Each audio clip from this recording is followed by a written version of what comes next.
মিছি। ওলে বাবালে বিচুম নেগে গেছে, জল খেয়ে নাও। ঢাকনা খোলার দরকার নেই, এমনি পিচ্ছি।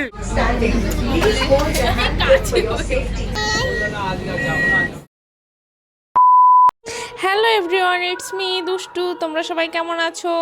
আশা করছি প্রত্যেকে খুব ভালো আছো, আর আমরাও খুব ভালো আছি।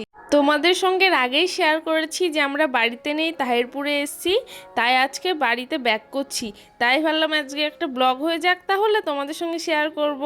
দেখো, লোকাল ট্রেনে এত পরিমাণে ভিড় হচ্ছে, ওঠা দায়, সেজন্য আজকে এসি ট্রেনের টিকিট বুক করেছি। ট্রেনের ভেতরে এত পরিমাণে ঠান্ডা, এখন মনে হচ্ছে তোজোর জন্য একটা ফুলাতা জামা নিয়ে এলে ভালো হতো।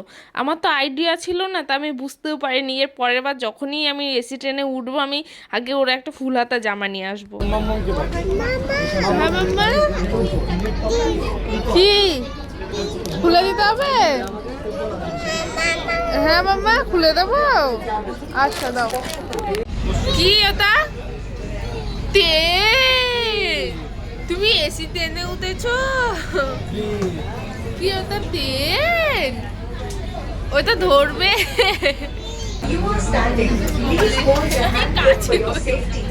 ব্যারাকপুর চলে এসছে, তাই আমরা গেটের সামনে দাঁড়িয়ে আছি, নামবো দেখে।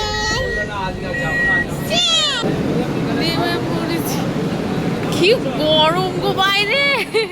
আমরা প্রত্যেকবার যেখানেই যাই না কেন, ব্যারাকপুর থেকে আমরা রেস্টুরেন্টের থেকে খাবার দাবার খেয়ে যাই। যেহেতু এখন পুজোর টাইম, দাদা বৌদির যে রেস্টুরেন্টটা আছে ওপরে দোতলাতে, এত পরিমাণে ভিড়, সে লাইন দিয়ে দাঁড়িয়ে থাকতে হবে, অত ধৈর্য নেই। তাই পাশের একটা ছোট্ট মতো রেস্টুরেন্টে চলে এসেছি। তোমাদেরকে কি বলবো, এটাকে রেস্টুরেন্ট বলা যাবে না, এটাকে হোটেলই বলবো, ওর জন্য ওই রকমই চলে। এত জঘন্য খাবার আমি লাইফে কোনোদিন খাইনি, জানো। মেলা হচ্ছে সত্যি? চলো না, পরে যাবো খুনি বাড়ি, একটু মেলা দেখে চলো না। মেলা হলি যাই হয়ে যাক না কেন, পাপাকে রেখে যাওয়া যাবে না, পাপা তো হারিয়ে যাবে। সেই জন্য বড় মানুষটা ডাকছে। এখন শেওড়াফুলি ঘাটে চলে এসেছি, এবার এখান থেকে ঘাট পার হয়ে একটা টোটো ধরে সোজা বাড়ি চলে যাব। আমাদের লঞ্চ চলে এসেছে, আর আকাশটা দেখছো কেমন মেঘ সেজেছে, মনে হচ্ছে এক্ষুনি একেবারে মুষলধারে বৃষ্টি নেমে পড়বে। মেঘ দেখে রীতিমতো আমার ভয় লাগছে।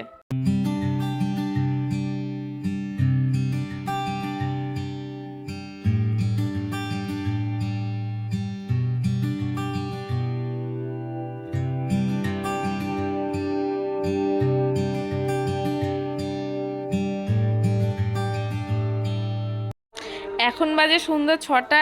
কিছুক্ষণ আগে আমরা বাড়িতে ঢুকলাম। বাড়িতে ঢুকেই জামা কাপড় ছেড়ে ছেলেটাকে কিছু খাবার দাবার খাবি, এখন একটু বসেছি। চকলেট খাচ্ছে, বিষম লাগছে মিছি মিছি। ওলে বাবালে বিচুম নেগে গেছে, জল খেয়ে নাও। ঢাকনা খোলার দরকার নেই, এমনি খেয়ে নিল জল তুলে। আমি খাবো। আচ্ছা আচ্ছা।